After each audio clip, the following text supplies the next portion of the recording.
Spoiler Sleepover is sponsored by Gore Clown Shop. Do you love all things horror? Books? Movies? Podcasts? Of course you do. Well, come on down to goreclown.com. Original artwork by an indie horror fan for indie horror fans. Use code SLEEPOVER at checkout to save 15% on your whole purchase. Oh, and did we mention? Gore Clown is the only place to get official Spoiler Sleepover merch. So don't forget to use Sleepover to save 15%. Stay indie, suckers!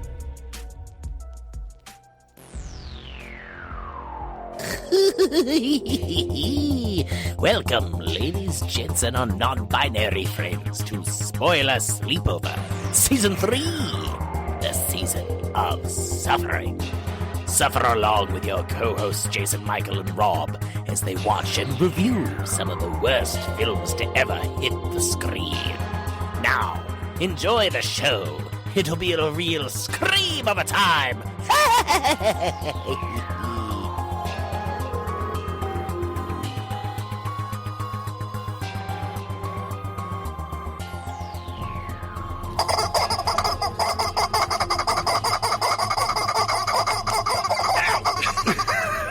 I punched my chicken. How else do we start an episode about Charlie Brown's Great Pumpkin? Oh my gosh. Yeah, we should have saved that for the Thanksgiving one. But with all that being said, happy Halloween, suckers! Happy Halloween! That's right. It's the best day of all time. It's Halloween, spookiest day of the year. Damn straight. Our favorite holiday. Damn the straight. Best holiday.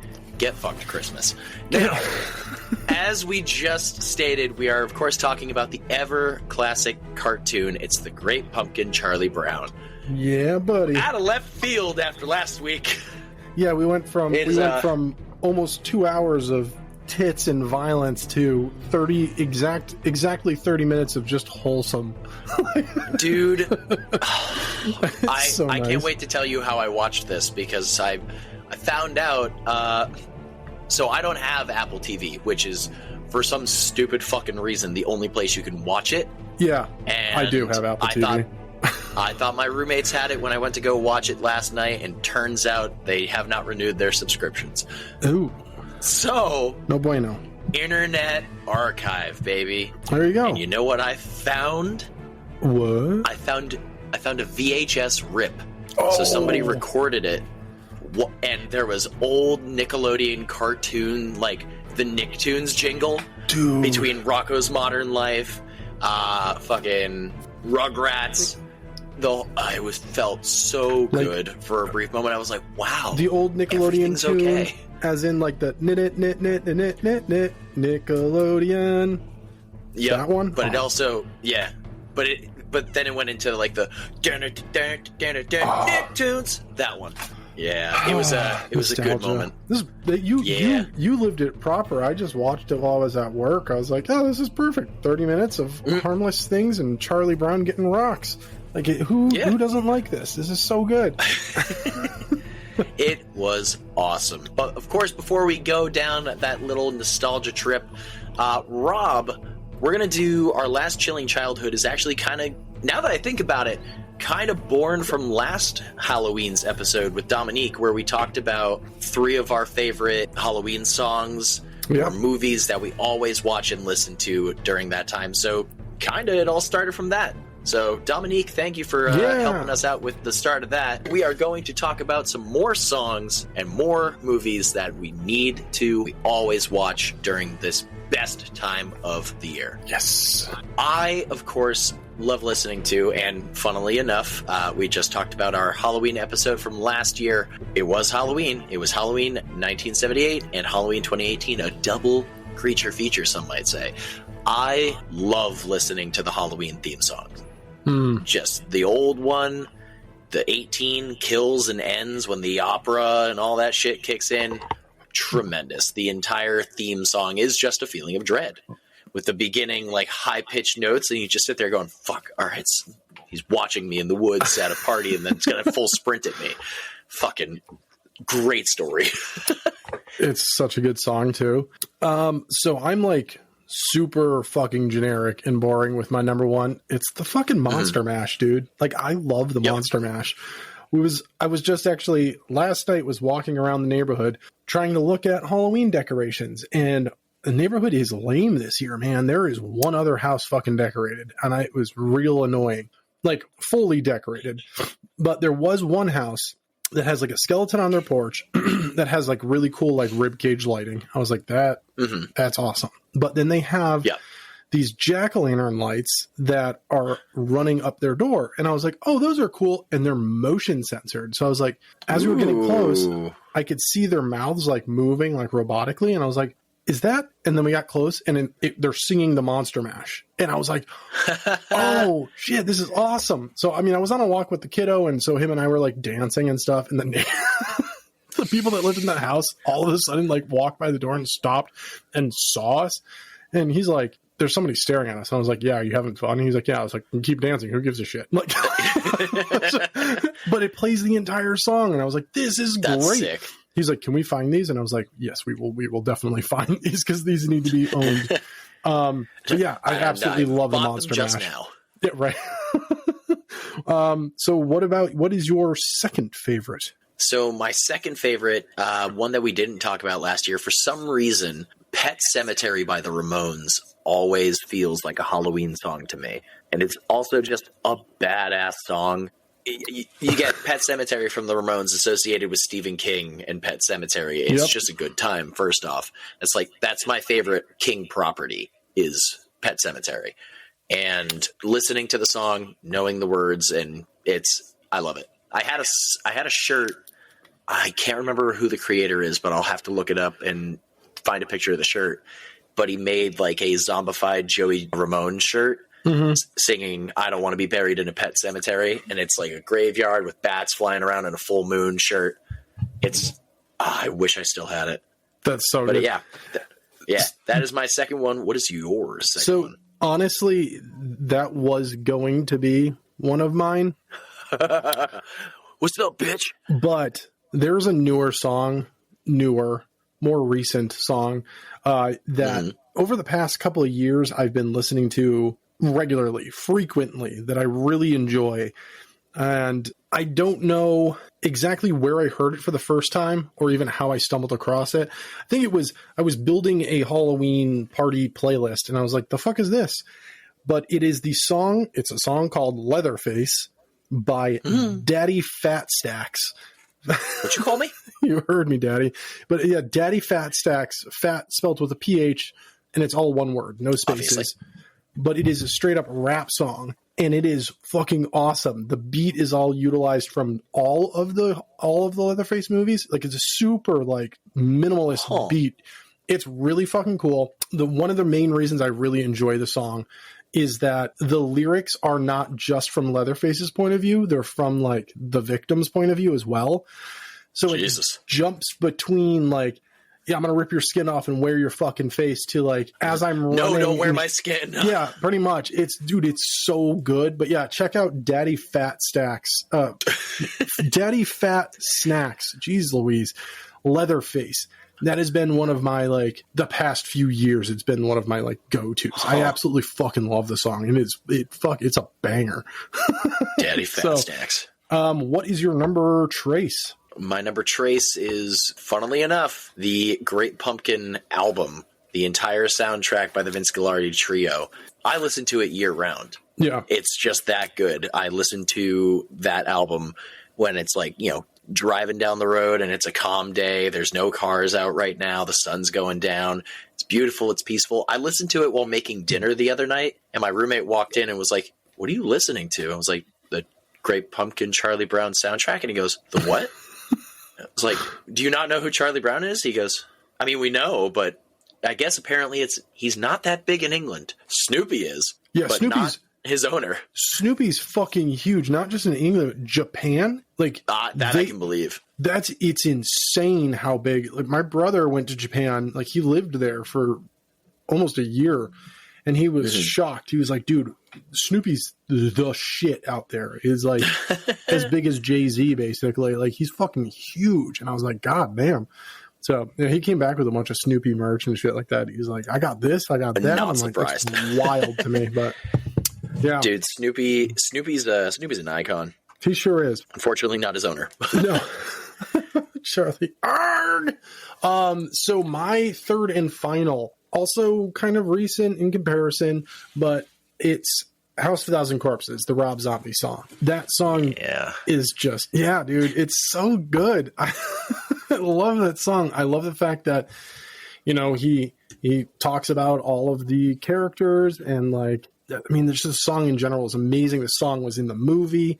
It's just a fucking great song, and it makes me smile every time. I must look like a psychopath driving around and I'm just like, yeah, let that skin dry out in the woods. Like, I was going to say, especially like after the song actually ends and then it's just ambient sound of people getting hunted down in the woods. It's like, oh, so you cruise with your windows down past a church, I see. Yeah, it's fucking amazing. I love it. I can't compare to blasting Year Zero through a megaphone driving past a church, so it's okay. I intentionally did that. Satan, baby. I intentionally did that a couple of, what was it, last month? There's a church not too far from my house, and there's a stop sign right next to it, and I was just like, oh, there's a fuck ton of people outside. So I just rolled all my windows down and put it on and cranked my volume. I was just like, I'm just going to hang out here. God hates us. Yeah. Perfect. Who? I don't know. I don't know if this goad you speak of.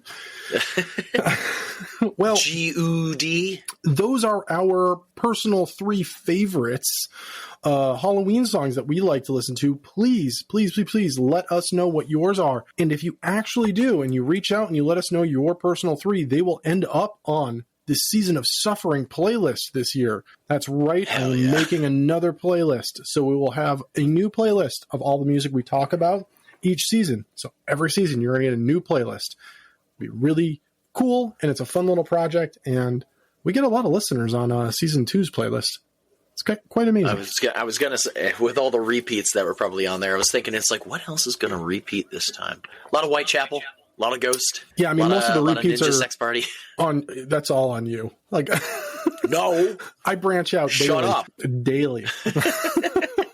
Yeah, let us know so we can add to this playlist and try and go over the five hour playtime of Season 2. Let's try and make this a good 7 hours this time. Well, now our top 3 movies. Jason Michael, what is your number one? And not necessarily, we're not doing this in any particular order, but like, what is your number one go-to Halloween or horror movie for the season? My Halloweener? Oh, no. Put that away. Oh, damn.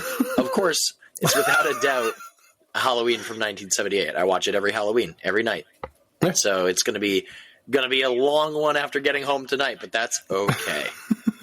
It's going to be a good, fun one. What about you? Well, my number one is going to come to as no surprise to anybody. I've got it fucking tattooed on me. It's John Carpenter's The Thing. It's the perfect horror movie in general, so I watch it during this time of the year. I watch it during the winter. I watch that bitch during the summer. I watch The Thing multiple times a year. Like, Shut up, sue me. Dude, it's the best. It's so fucking good. And my next 2 are just going to go off because it's just like, I feel like it changes every year, but The Thing always stays. Like, The Thing is number one. It's my favorite horror movie of all time. It always will be, and it will always be my number one on any list for horror, even sci-fi. So, yeah. Hey. What is your number 2? My number 2 movie is, I keep coming back to it, and we're going to say it so many times this episode. It's a feel-good. I cannot not watch Charlie Brown and the Great Pumpkin. It's a timeless classic. I was watching it and going, this was such a simpler time. The world is okay. Things aren't on fire. Charlie Brown's getting rocks and Linus is sitting in a pumpkin patch. It's great. Blockhead. I do love me some Great Pumpkin. I mean, all of them, honestly. Again, as much as we shit on Christmas, Halloween, the Thanksgiving, the Christmas one, they're just so good. Yeah. All of them are tremendous. Fucking fantastic. So good. Yeah. Can we break down Charlie Brown movies? Because there's a lot more that I haven't seen. I know that for a fact. Oh, there are so like many. The Easter Beagle. Yeah, there's a lot. I mean, and they're not even movies; they're specials, and that's the thing. Because they're like They're 25, 30 minutes each. Exactly. Yeah, and they're fun. They're cute. I mean, I grew up watching all of them. So, but we'll get into that once we get into the episode. Season 4, maybe. Right. It's just a season of Peanuts. Like, I thought you guys talked about horror movies. I'm like, fuck you. Shut up. Yeah. So my number 2, as I just stated, it's hard for me to just be like, oh, this is the definite 3 that I watch every year, because there is no definite 3. There is a definite 1 to 2 that are like, and even 2 sometimes I don't even like go to it.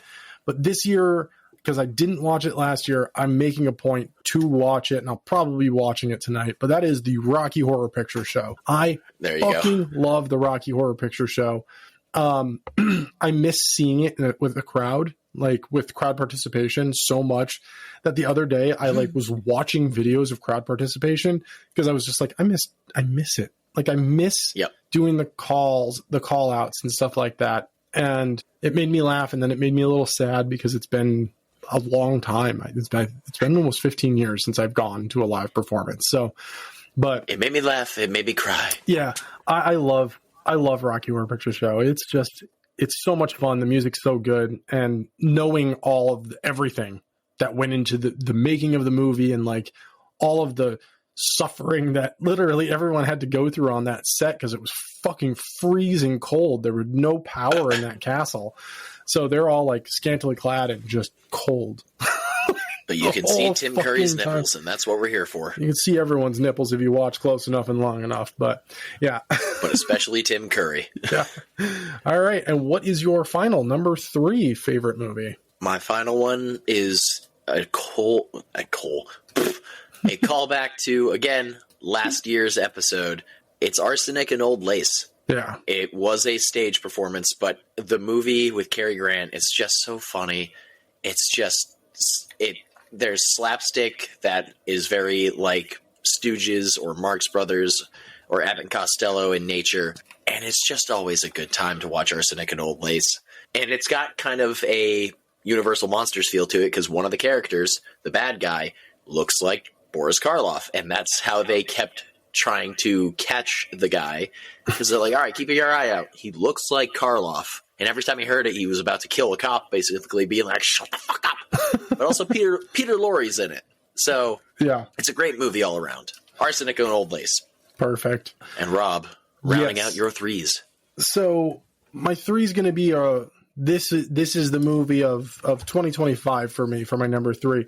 I actually put it on day 15 of our 31 movies to watch this October. Oh. It is Haunt. I don't hear people talk about this movie enough, and I love it.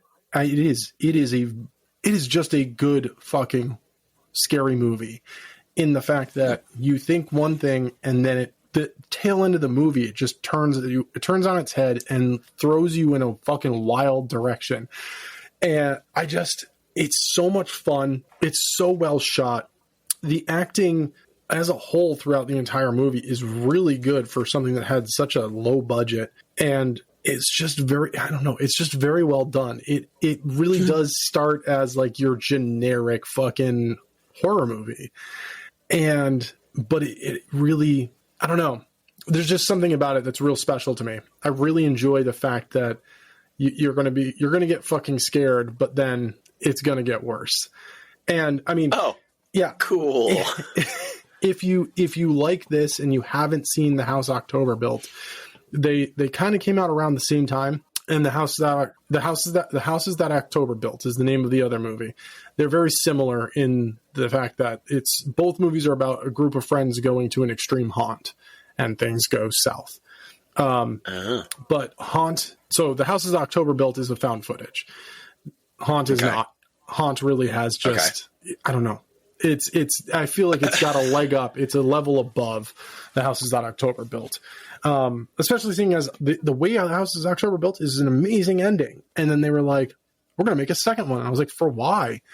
And what they did with the second one, I was just like, this is bullshit. Like, I was just pissed off. I was like, why? Don't fucking ruin a good movie by making a shitty sequel.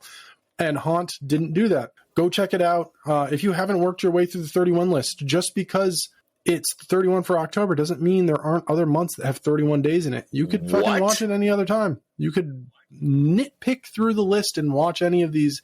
I hate to admit it, like I've been doing. Yes, I made the list with help from the Suckers and Jason Michael, and our wonderful partners actually threw in movies as well. Our partners who aren't particularly fond of horror movies were like, we do like these ones. So this was a group effort this year, and I've watched half of the list. So, and I'll be watching Haunt, not on the 15th, because this is not being recorded on the 15th. Yeah. So go check out Haunt. I mean, you shouldn't now, but check it out later, because it's fucking Halloween, man. Like, listen to this episode and then go do Halloween shit. Don't do nothing. Of course, before we get going, we do have a chilling childhood sent in to us from one very special sucker. From Sean, of course, over at Gore Clown. Okay, so I'm going to share my own chilling childhood tale here. And this takes place when I was... Holy fuck. I had to have been like 9, maybe 10, somewhere in there. And for Halloween that year, I wanted to be a dead guy. And so my mom went to whatever store and got, Halloween makeup and stuff and liquid latex. And we went in the bathroom and I sat down, on the lid was closed, but sat on the toilet and she started doing all my makeup and stuff and did the liquid latex, and she like teased and hairsprayed my hair to look all like messed up. And I had a white t-shirt on and, tore open with stage blood and whatnot. And she worked on me for a while. And then she goes, okay, honey, look in the mirror and tell me what you think. And I stood up and I turned around and I looked in the mirror and I saw like this dead me staring back at me. And she had done such a good job that I passed the fuck out and fell down in the bathroom and then didn't get to go trick-or-treating because I didn't feel good. So, I mean, good job, Mom, on the fucking SFX makeup. Oh my good goddamn. Thank you, Sean, for your sucker's choice, your wonderful chilling childhood that we get to share here with the rest of the suckers. If you have any chilling childhoods or any additions to any of our openers, please send them to us. And, of course, if you feel comfortable with having your voice over the airwaves, we will definitely play it here on an episode. But now, back to the episode. That's not I have a great idea. Because 31 days in this month, there's also 31 days in December. Whoa. That's a big fuck you to Christmas. Yeah. Watch horror movies all December. That's the best fuck you to Christmas. Do it. Hell yeah. Halloween in December. Let's do it. Oh my God, that's so good. I mean, technically, we give you Halloween in December every year. So with Winter Horrorland. Yeah, look at that. We're already trying to skip over the brief moment of suffering that we have to go through after this episode. Oh, Christ. 4 fucking episodes, and then we're like, hey, winter shit. Yeah. Well, 5, but we'll talk on that after this wonderful special treat of an episode. It's Correct. The Great Pumpkin, Charlie Brown. Yeah. Dude, Linus and Looney. Fuck me, I can't talk today. You're good. Linus and Lucy as a theme song. Again, it's basically the Charlie Brown theme song, and it's just so good everywhere it goes. We start off with Linus and Lucy, of course, leaving their house, going to the pumpkin patch. Linus picks up an apple, takes one bite, and throws it away. Wasteful, rude. Yeah. But they continue on their way to the pumpkin patch, and he's trying to pick up a pumpkin, and Lucy's like, not that one. Nope, too small. That fucking thing that you can't even pick up. Great. Thanks, older sister. Yeah. They bring it back. Linus has to roll it a little bit, and they bring it back into the house. And Lucy goes to then stab it with a knife to start carving up jack-o'-lantern. And Linus is like, "You didn't tell me you were gonna kill it." It's so innocent this entire time, but then there's like Sally just breaks out the whole "I want restitution, damn it." Yeah. How do you kids know these words? This was in the era where education was like important. That's why they wanted kids to fucking learn. And also Charles Schultz, who wrote this special, I mean, he wrote almost all of the specials. He wrote the comic strips, and the comic strips weren't comics for like kids most of the time. They were for both. They were for mom and dad and the kids. It was there were messages behind all of it. I mean, also in the time that Peanuts came out, there were wars happening, and so there were ways of doing that. I mean, you look at the therapy boxes where you'd go and Lucy would be doing therapy for people. Like Charles Schultz the doctor is in. Yeah, he was amazing. He was just an amazing writer. You know, very interesting life. If you look into the life of Charles Schultz, you'll be fucking shocked. But yeah, so it's such like a very normal opening for any of the Peanuts or the Charlie Brown specials. They always start kind of like with a bang, as if you're just showing up to witness what the kids are doing, like as they're doing it. There's no like introduction to any of these. It's not like, all right, and then we're going to set everything up. It's like, no, all right, they're fucking picking pumpkins. Let's move forward. Let's keep going. They're ice skating. Yeah. It's great. Literally. It's just like, oh, we're in the middle of doing something. Cool. I dig that too, because I don't feel like I have to pay attention. Like, I don't mean that in like I'm lazy and I don't want to pay attention sort of way. But like, I feel like there's no reason, like you're not required to like overthink or like, oh, I need to retain this knowledge while watching one of these specials. It's just like, okay, the title literally tells you everything. It's The Great Pumpkin. Fucking great. Ta-da! Yeah. It makes me so happy going back and rewatching these and just hearing some of the words that the kids have to say. And it's like, what? I only know this word from this short. Yeah. Like, again, restitution is the first word that I heard from a Charlie Brown thing going, oh my God, that's where I've heard it from. That's the only reason I know this fucking word and what the point of it is. It's great. The pumpkin gets carved up, and then we cut back to Snoopy and, of course, Charlie Brown raking up some leaves, and Linus decides with a wet sucker to run up, jump in the pile of leaves, and he's got now like some Gimli-looking ass beard full of leaves, and his lollipop is covered in leaves. And Charlie and Snoopy are just sitting there like, you motherfucker. After all that hard goddamn work, I swear to God, we get one of the classic Charlie Brown things of the football, the wonderful, wonderful football. And Lucy comes over, tries to convince Charlie Brown, hey, you can kick the football. I have a signed document that says I cannot pull the football away. And Charlie's like, holy shit, a signed document. He runs up, ready to kick it. She pulls it away. Letter comes down, and she goes, oh, funny thing about this, it was never notarized. Wasn't notarized. That, and of course, I'll call out the next month of the Charlie Brown, the Thanksgiving one, at the end when they go, what's the problem, Charlie? Well, we can't go over the river and through the woods to grandmother's house because she lives in a condominium. Fucking, first off, hilarious. Second off, as a kid, I never got it. Yeah. Watching this back as an adult, I was like, I get it now. Yeah, I like the it's weird rewatching this, because it's been years since I've watched this, was the football gag coming back, and then Charlie like straight up being like, no, like I'm not doing it. And he's like, you just want to, fuck you. Yeah. Well, it's also the follow up of, like, you just want to watch me land flat on my back and die. He says, and kill myself. And kill myself. And I'm like, dude, what? Like, I don't remember him ever fucking saying that. Also, all of these kids call each other stupid so much throughout this movie. I was just like, man, I'm not. Can I have some candy for my stupid brother? Bitch. Yeah. And the one thing, we've both mentioned it a couple of times already, but like an explanation as to why Charlie keeps getting rocks would be fucking awesome. Like, I need to know why, because there's no fucking explanation.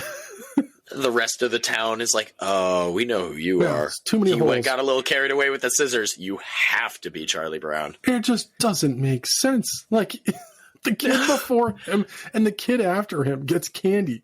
He's being singled out. Like, it's fucking mean.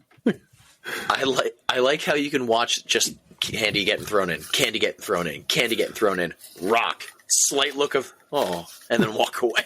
And it just keeps happening. It's like, I got a popcorn ball. I got a rock. Another thing that is quoted every single time, where it's like kid going, I got this. I got a brand new shoe. I got a brand new video game. I got a rock. I got a rock. They don't fucking get it. No. We go to Linus writing a letter for the Great Pumpkin. Dear Great Pumpkin, I believe in you. And everybody's coming by. Like, Snoopy comes by and just straight up laughs at him. Charlie Brown's like, you're an idiot. And Lucy threatens to beat him up. It's fucking nonsense. Yeah. Sally comes by and is just smitten with Linus. It's adorable. And it's just like, oh, she's so... And then she goes, if you try and hold my hand, I'll slug you. It's like, fuck, all right, never mind, I'm sorry. Yeah, right. Every kid is so violent in their own way here. Linus gets his violence out at the very end when they're like, oh, it's okay. I used to believe in stupid stuff when I was a kid. He's like, stupid? Motherfucker. I'll kick your ass. He balls up his fist and everything. Linus goes out to try and mail the letter to the Great Pumpkin. Lucy comes out going, how are you going to do that? You can't even reach the fucking mailbox. He whips his blanket up there, pulls the lever down, and just in such a, what you gonna do about it, bitch, throws the letter, keeps his arm out and his eyes closed, and it goes up, flips a few times, and straight into the letterbox. And it's like, I'll see myself out now, motherfucker. It's so good. The other thing, and occasionally I will sing this little ditty to myself. Charlie shows up going, I got an invite to a Halloween party. And it goes, and he just dances. Yeah. So excited. Rob, we're having macaroni and cheese for dinner tonight. Oh, fuck yeah. Dude, imagine if we could do, I'm going to start doing that. I'm going to get like the smallest convenience to my life. It's like, oh, I got 30 cents off of gas. So admission time. All right. I do that. When I get excited. Oh, dude, I do it all the time too. I do it in the grocery store where I'm walking down. It's like, oh, I know the song. No, I mean, I'll just do it when I get excited. Like, dead serious. Yeah. I have no chill. Like, I do not care. I embarrass anybody I'm with out in public. I'm just like, yep, this is great. Well, you and I did that. Yeah, we did. I was like, why am I, the suckers don't know. You know. No. I straight up, what was it? I found something at the store the other day. I was super amped to find. It was food, too. And I was like, ooh, they have this. And I did a little shimmy. And I was like, yeah. Oh, it was my peanut butter cookie ice cream. The vegan peanut butter cookie ice cream. It was so damn good. And I haven't seen it in a minute. And I was like, oh, they have it? And I grabbed it and I did like a little shimmy. I also whispered to the ice cream that I love it. Sounds good. It's delicious. I'm going to take you home and eat you later. Yeah. I love you so very much. I've missed you. I want you inside me. That's actually what I did say. The old lady standing right next to me was real uncomfortable. Bitch, it's ice cream. Yeah. It's Ben & Jerry's. I'm not going to really say, hey, go give Ben & Jerry's your money, because neither Ben nor Jerry are part of the company anymore because they left. Because the company's fucking crooked. Oh, they both did? Look it up, folks. Oh. I'm not going to get into it, but...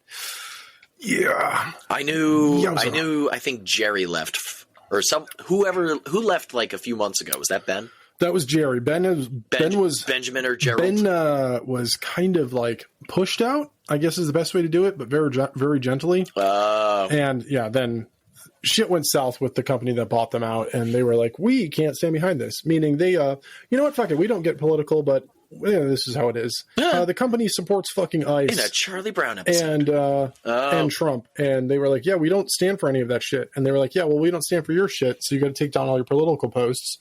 The company actually shut down their TikTok and their X and their Threads and said they couldn't say anything anymore. So they said, fuck you, we're out.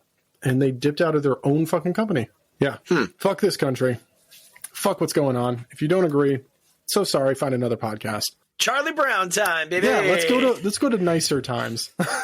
Again, I mean, the times weren't nicer. The world wasn't on fire. It was in its own sense, but not as bad as it is right now. We were kids. We didn't know any better. Literally.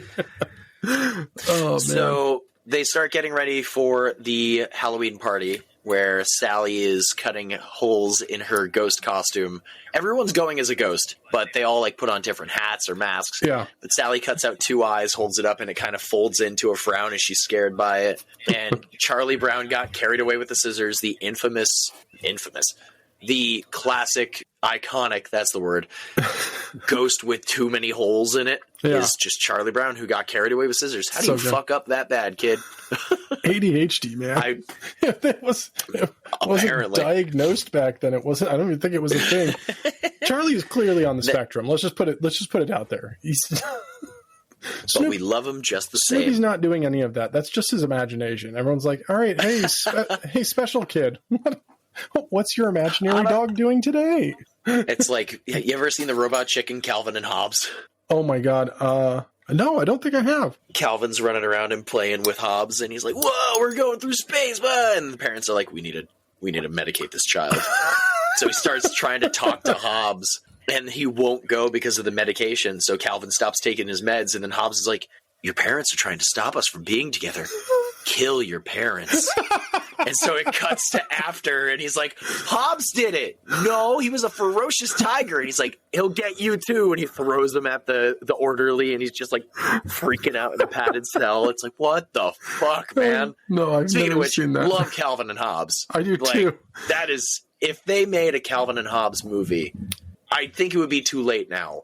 But man, it's not too late now, but they'll find a way to fuck it up. Because I loved one of my favorite books when I was a kid was Harold and the Purple Crayon. I loved that book. It was so good. And then I saw the movie. I didn't watch the movie. I saw that they made a movie like this fucking year, or maybe it was last year. Zachary Levi. Dude, it looked so bad. I was like, what? That's an adult. That is not a child. I don't give a fuck what you're doing. Apparently, it was horrendous. That doesn't surprise me. Did not make a fraction of its fucking expenses back at all. Yeah, it's a stupid ass idea. I don't know why you would do that. Like, if you're going to do it, it's already been done. There was a show. There was the animated and movie animated from back in the day. Worked really well. Was great. Very fun. If you're going to do this and you want to make it live action, then fucking make Harold a child, because he's a child in the book. Don't make him an adult rediscovering his imagination. Nobody fucking gives a shit. It was fucking angering. It was like, If. That was the name of the movie. I felt like it was trying to do what If did. And even If wasn't that great, but it was at least watchable. But anywho. So, yeah. I feel like because now that we're off on this tangent, one quick thing. Sorry, before we get back to it. Never apologize. Captain and Underpants. Captain and Underpants? Fucking Christ, I can't talk. Captain Underpants. We're doing great. Happy Holy Halloween! Shit. Fuck me. I've had way too much candy. But Captain Underpants, I still haven't seen that movie. I wasn't sure on how it was going to be. Apparently, it was pretty good. And they made Dogman, which I never saw Dogman as a kid because it was more Captain Underpants at that time. Dog Pants. Yep, you heard that right. You're doing great. I just put my hands down in fucking defeat. Dogman. Dogman is the Captain Underpants of the new generation. I saw Dogman. Dude, that was great. That movie was tremendous. Oh, fuck yeah. So I have to give Captain Underpants a try now. I have never read any of those books.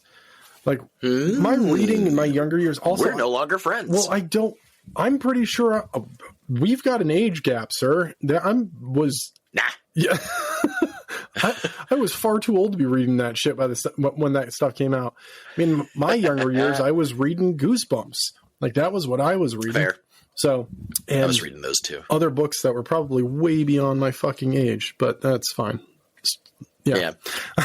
But of course, we're not talking about all of that. Of course, we're back here at Charlie Brown. We're talking about everything. Love a good tangent. It's true. That's why they're here. The suckers have spoken. They like our tangents. Shut up and go on the tangents. Right. I don't care about the fucking movie. Oh my god. Oh great, it's Wolfman 1941. What tangents? Yeah.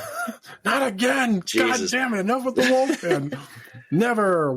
Never. Werewolves of Summer 2 coming next season. Electric. Woo! I'm actually not joking. That's happening. You're damn right. We got merch. what fucking yeah. We have merch for that shit. We don't even have merch for fucking Winter Horrorland. Not yet. Hell yeah, Seamus, you heard it. Get on that shit, please. Fucking one of us is a snowman stabbing the other with a carrot for a nose. I don't know. Anyway, yes, Rob's face of elation of just maybe. I also just had a really bad idea that we can't put on a t-shirt. Or disappointment. Okay. So Pigpen rolls up in his ghost costume, all covered in dust and float, and he's like, they're never going to know it's me. It's like, oh, hey, Pigpen. How'd you know? Oh, kiddo. And, of course, Snoopy shows up as the iconic World War I flying ace. This whole compilation of scenes of Snoopy flying on his doghouse in dog fights with other World War I planes, trying to shoot down the Red Baron. When he gets shot and he starts shouting, all he can hear is, "Damn you, Red Baron!" It's hilarious the entire time. And again, Snoopy being the icon that he is, one of the more noticeable looks of the World War I flying ace with the scarf and the pilot's cap. Yep. A lot of the stuff I see of Snoopy is sitting on his doghouse, either lying asleep or with the World War I flying ace attire. So Sally and Linus goes to the pumpkin patch because he believes it's the most sincere, and he convinces Sally to stay and not go for tricks or treats.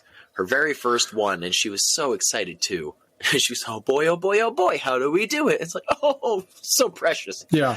And then Linus is there to ruin that, but that's okay. Tricks All or the rest treats. of the kids go out. Yeah. Drives me the nuts. kids go out and start going out getting trick-or-treating. And this is where, again, Lucy starts calling her brother stupid to random strangers in the neighborhood, being like, this fucking idiot. God damn. Can I have more candy for him, please? And we start seeing Charlie Brown get his infamous rock. And then it's time to go to the Halloween party. Snoopy's off having a dog fight.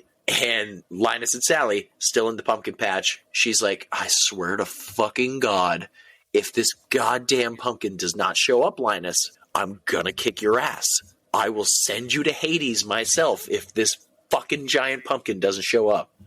He keeps going on about it's the most sincere pumpkin patch.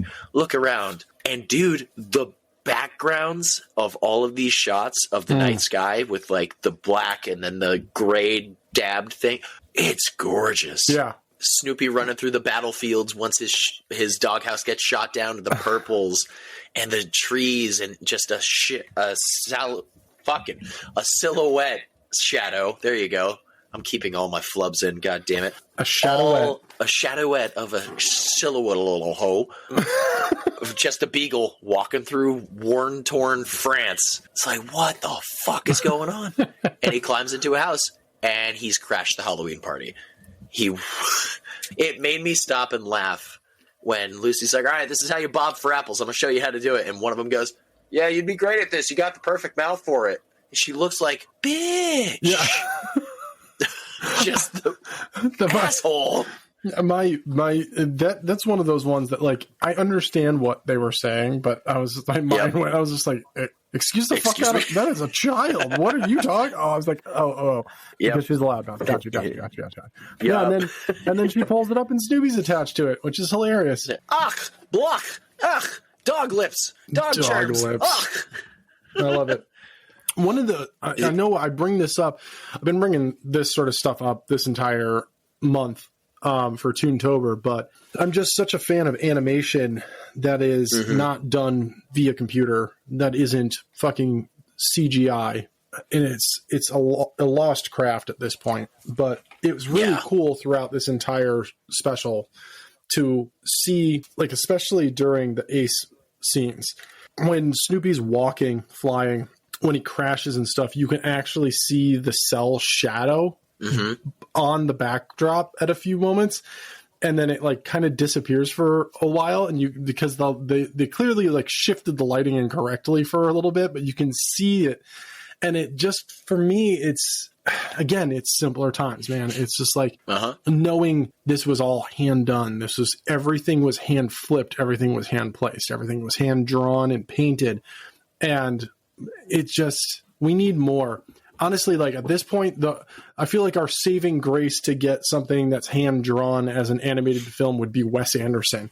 Like, dude, Wes went into his claymation field for 2 movies. He did 2 movies that were claymation: Fantastic Mr. Fox and then Isle of Dogs. And that's right. Now I want him to, like, I love the way he directs. I love his writing. I think he just makes beautiful films. But I think it would be amazing to have him be like hire actual animators to hand draw a film. I think it would just be so cool and like perfect for him because that's very much his thing. But that does remind me, one of my favorite books growing up was Fantastic Mr. Fox. And I still haven't seen that movie. Dude, so good. I don't know why. When it got announced and I was like, oh, fuck, that's sick. And I saw the trailer. I was like, I don't know if I want to watch this. But now that I have time and I just might go, boop, Fantastic Mr. Fox. Fuck it. Why not? And Wes Anderson's one of my top favorite writer-directors, non-horror. I really love what he does. He really has he's not for everyone. He's definitely an acquired taste when it comes down to what he does. But he's very stylized. Fair. But yeah, the cast. Just look up the cast alone. The voice actors they got is insane. Like the people. Isn't Brad Pitt the Fox too? No, George Clooney. George Clooney. Oh, yep. And then Bill Murray is the Badger. Like, yep. They got some really good. I believe both of the Wilson brothers, Luke and Owen, are in it. Jason Schwartzman. This is all off the top of my head, by the way. This is how much I love Wes Anderson. But also, if you've seen one Wes Anderson movie, you know who you can expect in the next handful because he kind of reutilizes the same people. 2009. Damn, homie. Fuck. All right, yeah. So, like as I stated, George Clooney is the Fox. I was not worried I was incorrect. I knew that was. Meryl Streep is Mrs. Fox. Yep. Jason Schwartzman is Ash. Bill Murray is Badger. See? Yeah, I got a damn good memory. Steel trap. Yeah. And then Willem Dafoe is Rat, which fuck off. That's awesome. It's so good. Avenge me. Yes. Owen Wilson plays Coach Skip. Wes Anderson himself does the voice of Weasel, which is amazing. And then there's a ton of like foreign voice actors and stuff like that. Adrian Brody is the Field Mouse. That I'm not surprised at that Adrian Brody is in there. Yeah. No Luke Wilson, just Owen. Wow. Yep, pretty much. Christopherson the voice is done by Eric Chase Anderson or just Eric Anderson. So yeah, this is it's a real fun movie. Like honestly, I really like it. I own it. It's I don't know. I just love Wes Anderson. It's a good one. But so Charlie Brown. I went into animation and then we went on to fucking Wes Anderson. Listen, we couldn't stop talking about Rob Zombie last time. Just be lucky he's not showing up again. Yeah, right. Yet or unlucky. Yeah. So in the party also. It's Schroeder's on piano, and he just starts playing a happy thing, and Snoopy's marching along, swinging his arms, and the piano turns to a somber sounding song, and he just like, and it's the most tragic fucking thing that Snoopy's ever heard. He tries to soldier through, just like keeping a stoic, trembling face, and then breaks down on the piano. Schroeder's like, what the fuck? Yeah, just get out of here, damn it! And he cries and walks right out the door and continues right back into the battlefield where we've come back to the pumpkin patch and we hear some rustling and we're like, holy shit, oh my God, what's happening? The great pumpkin starts rising up from the pumpkin patch because it's the most sincere pumpkin, but it's the silhouette of Snoopy. Yep. And Linus faints and you just see Snoopy standing there like, sorry. You're good, homie. I gotta go. Sally is fucking livid, explodes and just starts yelling at him like, I wasted my time in this stupid pumpkin patch. I could have been out for tricks or treats. It comes only once a year. And then as she's yelling this, I'm sitting there going, oh my God, yeah, she was robbed. You only have, this is about to take a real somber turn for a second. I'm sorry, folks. You only have a certain amount of Halloweens as a kid, and that's a certain amount of magic in your life. So don't fucking waste Halloween ever. ever waste it. I mean, as an adult, you can still have fun with it, but like we have a bit more responsibilities now. Yeah. Don't waste Halloween. It's not the same. Never waste a goddamn Halloween. You know, you don't get the same thrill of trick-or-treating. I mean, like you're not, right? You don't get to. It's a real bummer. And it sucks even more living in New Hampshire where they don't have trick-or-treating on Halloween. That shit pisses me the fuck off. Luckily, I haven't lived in those neighborhoods, but where the two places I've lived, I mean, as far as I'm aware, this one happens on Halloween, but the last one, the neighborhood next over, so we were like 2 houses from that line. And I was like, oh, thank fuck we're on Halloween. Like, even if some of those kids that were supposed to be on the 30th came over to our house and knocked, I was like, fuck yeah, dude, have the candy. Yeah, seriously. That's the point. Do it tomorrow, but that's the point. Yeah, come back tomorrow. You'll get more from us. It's just also stupid. Having a time limit on Halloween, like 5 to 7 for trick-or-treating. Nah, fuck you. Yeah. Go out as soon as it gets dark and then go until your legs can't carry you or your sack splits open. Yeah. And I do mean your candy sack. If your sack I knew where you were going with that. You're doing Halloween incorrectly. Smashing pumpkins. Jesus. Ew.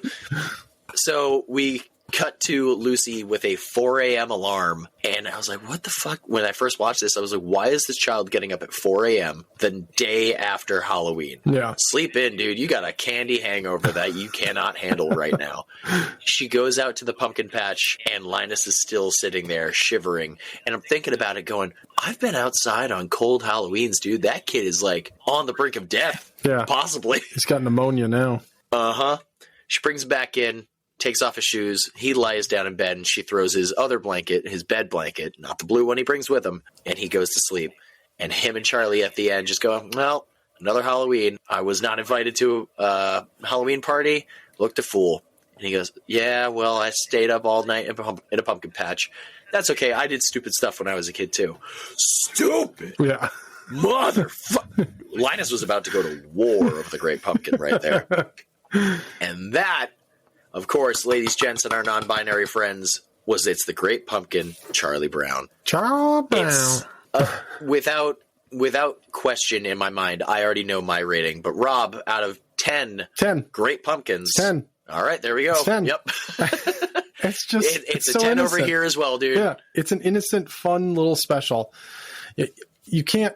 I mean, you can.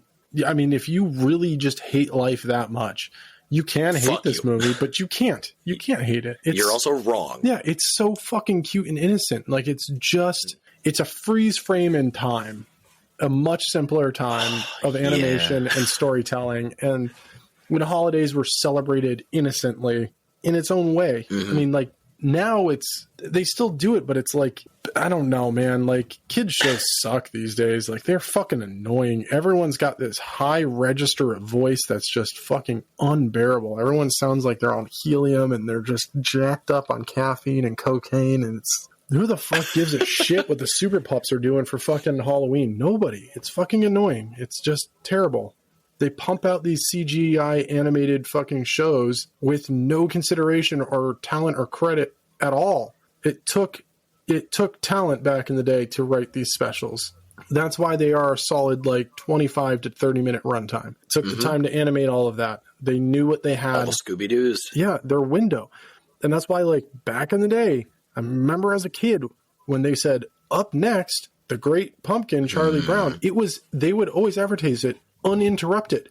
They would say uninterrupted. They would not show any commercials. It would be like, here's a solid 30 minutes of Charlie Brown, no commercials. And it was you'd always all something, sit around the TV as a family to watch it too. No joke. And it always came on right before the sun went down. So we would watch it, then go trick-or-treating. Yep. You'd hear about it like a week in advance and you'd be like, oh, fuck yeah. I remember for years, every single time any of the Charlie Browns were coming up in the seasons, and I'd be like, Mom, what day is Charlie Brown Christmas happening? And she goes, it's going to be on Friday at like 7. I was like, fucking sick. We're watching it.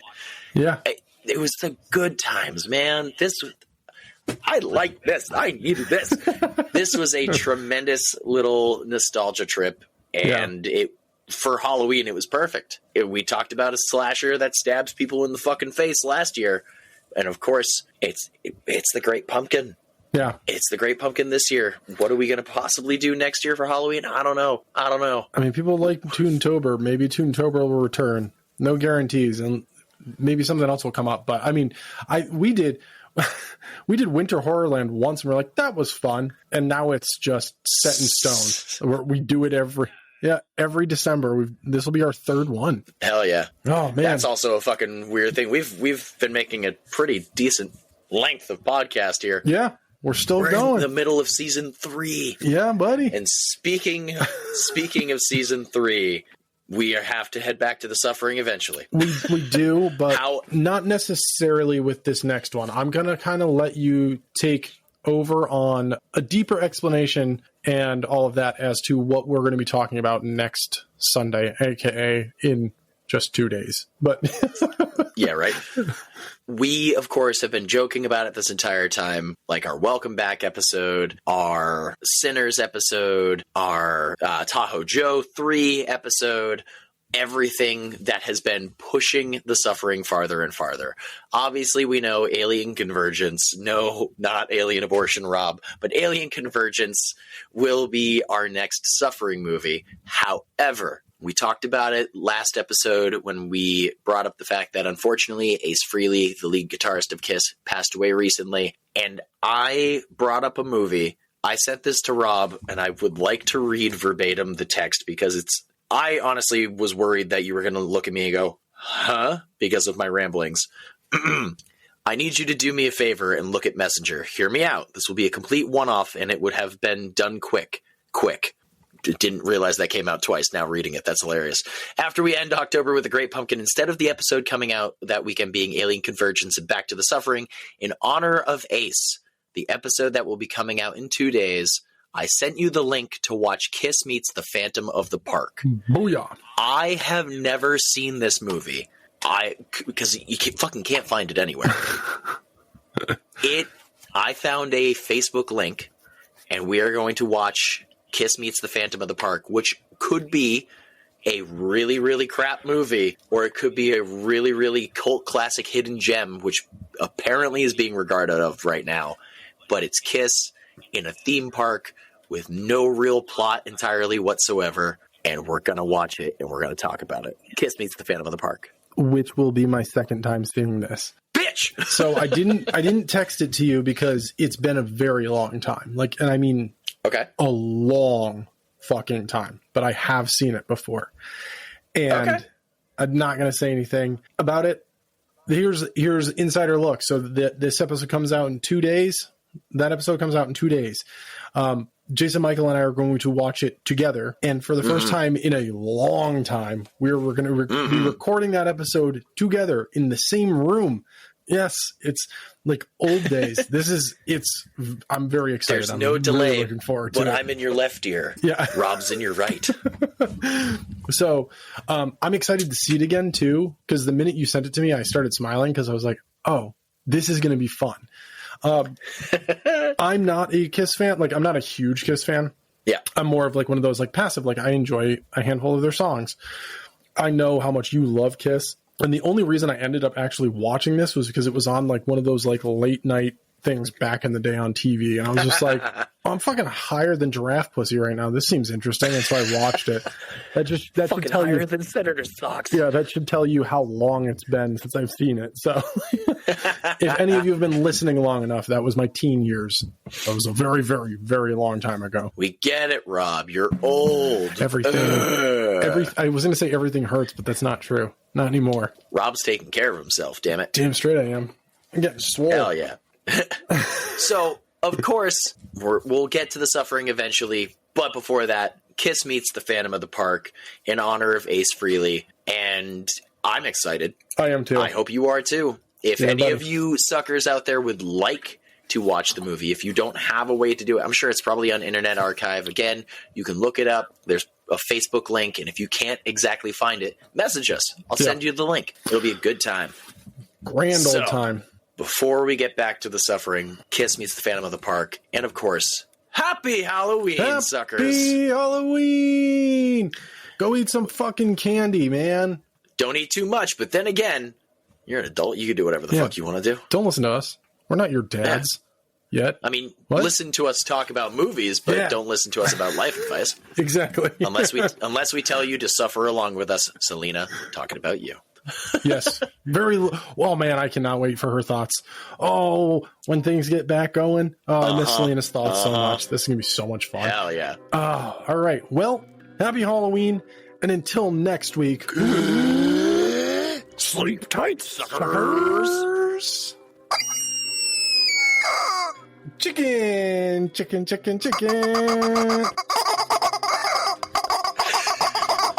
Surround sound chicken. Thank you for listening to this week's episode of Spoiler Sleepover, but the fun won't stop there. Go follow us on Instagram, Facebook, Threads, TikTok, and if you have any episode ideas, please send them our way at spoilersleepover@gmail.com. That'd be really fantastic of you. So, until next week, sleep tight, suckers!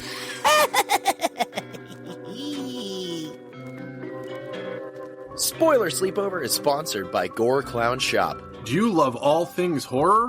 Books? Movies? Podcasts? Of course you do. Well, come on down to goreclown.com. Original artwork by an indie horror fan for indie horror fans. Use code SLEEPOVER at checkout to save 15% on your whole purchase. Oh, and did we mention?